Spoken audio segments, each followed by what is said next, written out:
Have you ever wanted to release a song but didn't have the budget for it? Every time that's the story of my life. So यही कन्टेक्स्टमा नेपालमा चाहिँ एउटा music artist भनौँ न अहिले त गीतहरू एकदमै लाइक मिलियन्समा नि गइरहेको छ नि त स्पेसली युट्युबमा सो त्यतिखेर चाहिँ कमर्सियली एउटा मार्केटिङ गर्ने प्लेसको रूपमा चाहिँ हुनसक्छ कि सक्दैन भन्नाले जस्तै भनौँ न अब हामीले न्युज पेपरहरूमा एडहरू देखिरहेको हुन्छ नि जस्तै कुनै एउटा प्रडक्टको एड त्यही एड चाहिँ अब म्युजिक भिडियोमा के वेयर जस्तै तिमीलाई भनेछ नि कस्तो कस्तो म्युजिक भिडियो बनाउनु मन छ होला तर बजेटको कन्स्टेन्टले गर्दा बनाउन सकिरहेको छैन सो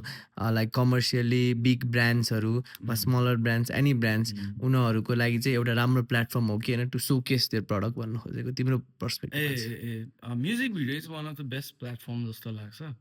किन भन्दाखेरि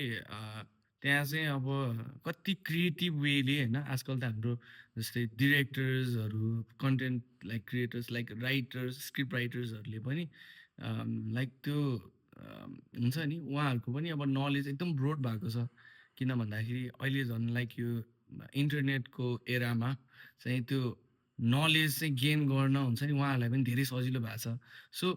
डिफ्रेन्ट ठाउँबाट होइन डिफ्रेन्ट पर्सपेक्टिभहरू गेन गर्न सकिन्छ नि त सो म्युजिक भिडियो चाहिँ एउटा यस्तो प्लेटफर्म भइदिएको छ कि जहाँ चाहिँ कन्टेन्ट क्रिएटर्स डिरेक्टर्सहरूको पर्सपेक्टिभ अनि प्लस आर्टिस्टको जुन त्यो वे अफ थिङ्किङ छ एउटा पर्सपेक्टिभ छ त्यो सबै त्यो एउटा भनौँ न कम्बाइन भएर एउटा चाहिँ मिक्सचर भएर चाहिँ त्यो आउँदाखेरि